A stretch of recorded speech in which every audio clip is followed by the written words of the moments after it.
আমি সজীব ওয়াজেদ জয় বলছি। আপনারা জানেন, আপনারা নিজের চোখে দেখতে পেরেছেন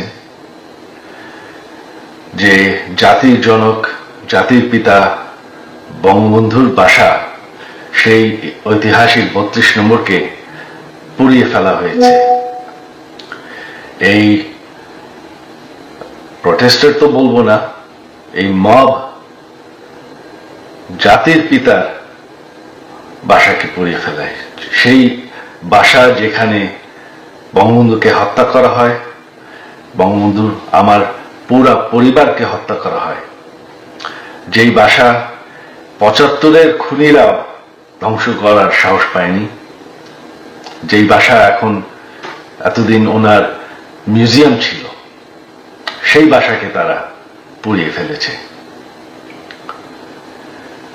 বঙ্গবন্ধু একটি দলীয় বিষয় না, বঙ্গবন্ধু হচ্ছেন জাতির পিতা। বঙ্গবন্ধু না থাকলে আজকে আমরা বাংলাদেশ হতাম না, আজকে আমরা পাকিস্তান হয়ে থাকতাম।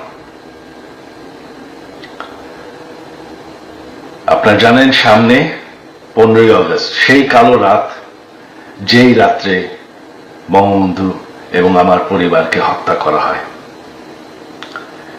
আমার আহ্বান বাঙালি জাতির কাছে যে আপনারা যদি স্বাধীনতার চেতনায় বিশ্বাস করেন, আপনারা যদি বাংলাদেশকে ভালোবাসেন, আর এই যে বাংলাদেশে বাস করছেন, এটাকে মেনে নেন যে বঙ্গবন্ধু আপনাদেরকে স্বাধীনতা দিয়েছে, আমাদেরকে স্বাধীনতা দিয়েছে।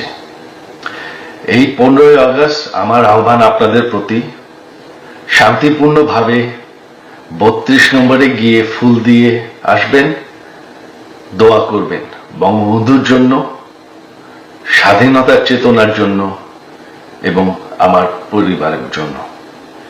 এই হলো আমার আহ্বান আপনাদের প্রতি। ধন্যবাদ।